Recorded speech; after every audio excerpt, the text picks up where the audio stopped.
Hello and welcome to our first video on forces, where we discuss forces, systems, and objects. When I was younger, my family and I would go on vacation. We'd get in my grandparents' station wagon, cram it full of stuff, and hit the road. And as we were driving down the road, I noticed that whenever grandma would step on the brakes, or grandpa, or mom, the luggage would shift with the car. We'd all move with the car. But by and large, we all moved as one. The car would move forward, we'd move forward. The car would stop, we would stop. And I didn't realize it at the time, but the idea there is the basics of one of a very important set of ideas in physics, a system. Before we define a system, however, we need to define an object. Now, an object in physics is a very specific thing. It could be a person, a car, or really anything that's moving. The College Board defines an object as a collection of particles in which the internal interactions change little or not at all, or in which the changes in these interactions are irrelevant to the question addressed, can be treated as an object. What this really means is when I drop my phone, the fact that there are electrons moving around in there and the fact that the screen will wobble a little doesn't matter. It is quite simply moving as one. If I were to take my water bottle, even though the water sloshes around, when I drop it, that doesn't have an effect on the problem. It is irrelevant to the question being addressed. Now, if I were to roll it or throw it, that might change. But when I'm dropping it, it doesn't matter. I can treat it as an object.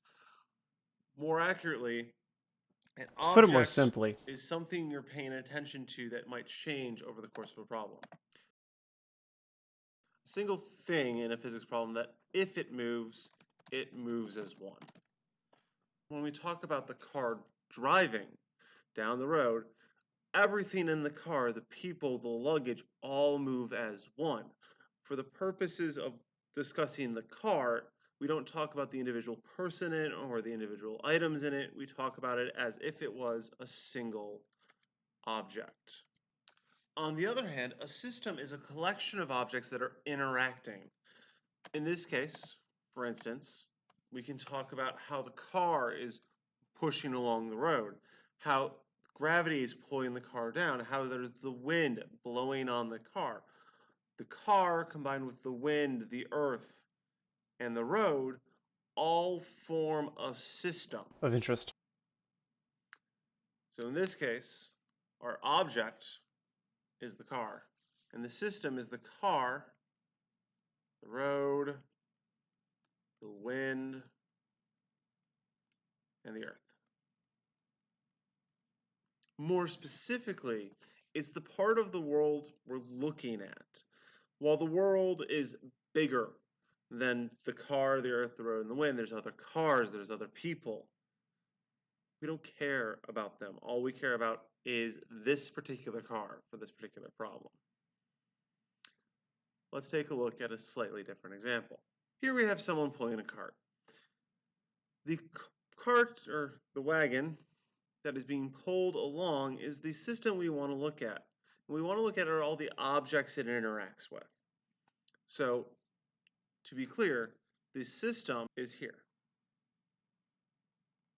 What are the objects interacting with that wagon? Well, this person here is pulling it. Well, there's the person pulling it. There's the ground slowing it down. And then there's the earth pulling it down, pulling it forever towards the center. You notice that the earth and the ground are separate. We do this for two reasons. Number one, when the earth pulls on something, it is independent of whether or not it's touching the ground. If I drop this phone, it's going to pull towards the center of the earth. Whereas if I leave it on the counter, just out of frame, the earth is still pulling on it. The ground is also going to be touching it, interacting. We call these interactions a force. A force is the interaction between two objects that result in a push or a pull. Okay? So, in physics terms, any two objects that interact that result in a push or a pull is a force. You pulling on the wagon, or the person pulling on this wagon, is exerting a force. The earth is exerting a force whenever it pulls something towards it. The ground is exerting a force on the wagon, slowing it down. It also is pushing on the wagon, stopping it from falling through. If you really want to understand what I mean by that, take the table or wherever you're sitting and push on it. That resistance that stops your hand from just going through the table is a force. It is pushing back on you, stopping you from breaking whatever you happen to be pushing on. It might not be particularly well, depending on how hard you push and what you're pushing on, but that is a force. Forces are all around us. They govern most of our lives. The interaction between two objects that give us a push or pull is how your car moves. The expansion of gas in your engine pushes against the piston, providing motion to the crankshaft, which then turns through a series of motions at your wheels that then push on the ground and make you move. The ability to walk is you pushing off the ground and moving forward. Gravity pulls you to the earth and stops you from leaving.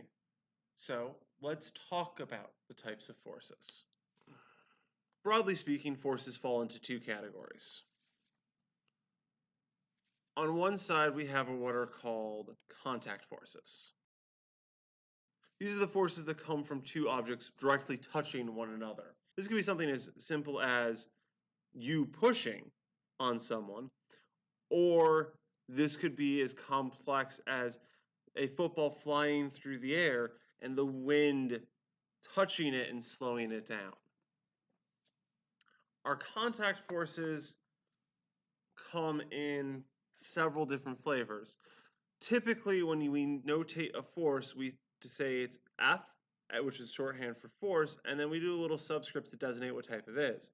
So, for instance, F sub D would be the drag force, or the force of air resistance, typically known as drag. We could talk about tension, F sub T, which is the force of a string that results in a pull. You pull on a rope or a string or a power charger, and it pulls. And we can talk about a spring force, which comes from a spring. If you've ever played with a slinky, you've seen the spring force. As you pull it out more, the stretch resists and pulls back. We can talk about the force of friction. Rub your hands together. You feel your hands catch and resist that motion. We talk about the normal force, which is not the same as saying it's always there or it's a natural force. The normal force is the force of a surface. When you push on a surface, be it a wall, be it a desk, it pushes back. It's what stops objects from just going through a wall or contact. It's also what allows you to push on things. When you touch something and push, you are applying a normal force. Normal, whenever you hear the word normal, you should think surface. The force coming from a surface. Be that surface your hand, a wall, a table, give them a chair, whatever. Contact forces have to interact directly. When you pick up your phone, you are touching it, you are applying that force. If you stop touching the phone, all of a sudden it starts falling. Which takes us to our other type of forces. Our other type of forces are what we call field forces. These are forces between two objects that can act at a distance. They act via a field. If you've ever heard of the gravitational field, that's referring to the force of gravity acting at a distance. Fg is force gravity.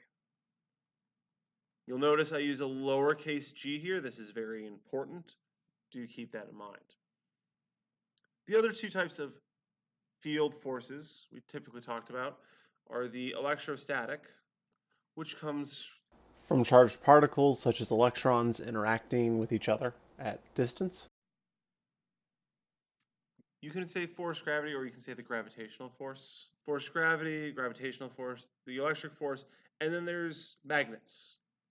Magnets are attracted to each other over a distance, that is by a force. These three forces can act at a distance due to inherent properties. We will mostly be dealing with the gravitational force. The other two will show up on occasion.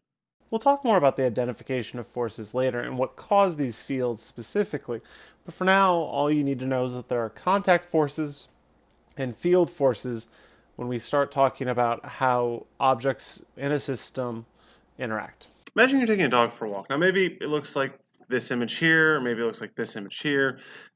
Each to their own. I'm more like this image, given the type of dogs that tend to be in my life, so I'm going to use this one. Instead of talking about any one object in this image and how they interact, let's talk about all the objects in this image. Well, first things first, we've got this person here. What's the person touching? Well, the person's touching the ground. The person's not touching the dog. The person's touching the leash. And the leash is touching the dog. And then finally, we have the earth providing that gravitational field. When we want to talk about a system or object or a situation, the first thing I recommend doing is writing out all the objects possible, then drawing arrows between them. So the person and the leash are interacting. The leash and the dog are interacting. Okay, the person and the ground are interacting. The ground and the dog are interacting. And each and every one of these is interacting with the earth. Once we've drawn this out, we can see how this might scale differently. In fact, I'm going to redraw this. Now, you'll notice I used double arrows. The reason for this is just because the person is pulling on the leash is also pulling on the person. If you've ever pulled on someone's hand, even when you are winning the tug of war, so to speak, you're pulling them harder than they are, they still have that pull on you. You still feel that force, that interaction. And to make this even more certain, because you're pulling on the earth has to be pulling on you. This is one of the fundamental truths that we'll get a little more into. But the idea is that you always have to have double arrows, because just because the dog's pulling on the leash has to be pulling on the dog. This interaction. Now, when we want to define our system, all we need to do is draw some boxes or circles. So if I want to just pay attention to the dog, it would look like that. If I wanted to define my system as the dog and the leash, it looks like that. And then we can easily define what's in force inside our system, this leash and dog, which we could ignore at that point, or an external force that we would have to pay attention to. The earth on the leash, the earth on the dog. Or the person on the leash and the leash on the person. And we can do this as we want. If we want to include the earth, it would look like so. If we wanted to include the person, but not the earth, we could do it like so. And in this case, this force and this force would be irrelevant, wouldn't matter. But these forces here I'm marking in red. What? Any force that is not inside the circle or crossing the circle is irrelevant. In other words, to recap, the black sections are objects, the red circle is our system. And we can define our system to be as big or as narrow as we want. And the green are interactions between our objects. Or between our system and its surroundings. Anything that's not in your system is called surroundings. So in this case, the earth is part of our surroundings. The ground is part of our surroundings in this case. To go a step further, the ones marked with blue dashes are internal forces that won't affect the motion of the object on a notable scale. They are internal to the system and don't have an effect.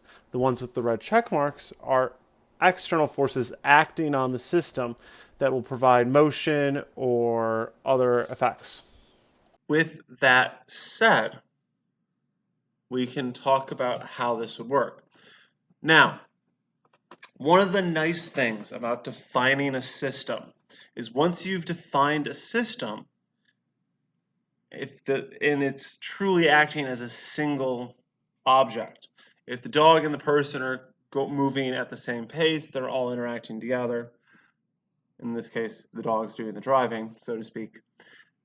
You can treat them as a single object, and as such, your math gets a lot easier. Instead of having to measure everything that acts on the person, the dog, the leash, you can treat everything as acting on the system as a whole. This allows for a few mathematical shortcuts. That'll be a topic for another video. So for now, thanks for watching.